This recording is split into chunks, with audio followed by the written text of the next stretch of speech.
chebe beru gobere obere bu ni aja ka bo wi Nnamdi Kanu owu nwani Yes, sir. Ndenze n'ọzọ na elders abịala taa ka anyị jiri oji mgbe ọbụla ọ nọ ọ ga-arị ka ngadana na eliladana nọ n'ọdụ agụ ndị ọha na eze na-achụ bọmba to bọmba ka ha na-awụ ọha na eze ma ya rụọ ọfọkwa ha anyị sọfọbụrụkwe ha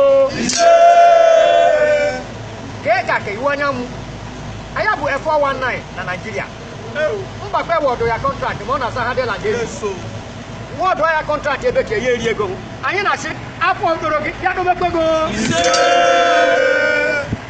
ebutu ka iwe chai ebela m aka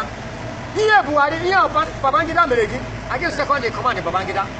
Babangida je saịn na OIC gị sa gị ekpe ga-eji ya gbaa resign gala ha ya ụmụ chọọchị ka gị were ụmụnne gị ruo pụọ emu ọnụ ụtọ ọhaneze anyị sofogbu ego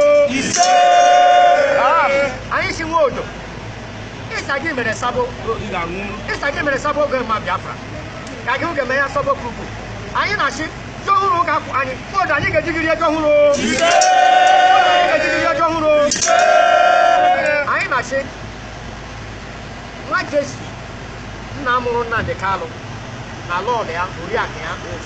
anyị si ebe ọbụla ọnụ Chineke chekwa ya anyị na-achịcha gọvanọ niile ụgbara anyị okirikiri sa ha ga-egbu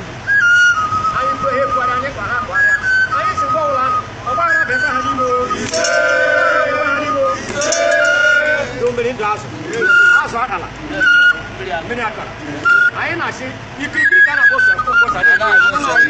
okirikiri ka a na-abụ bosa na-enye elu anyị si ya dịrị nwoke ma dịrị nwaanyị mmụọ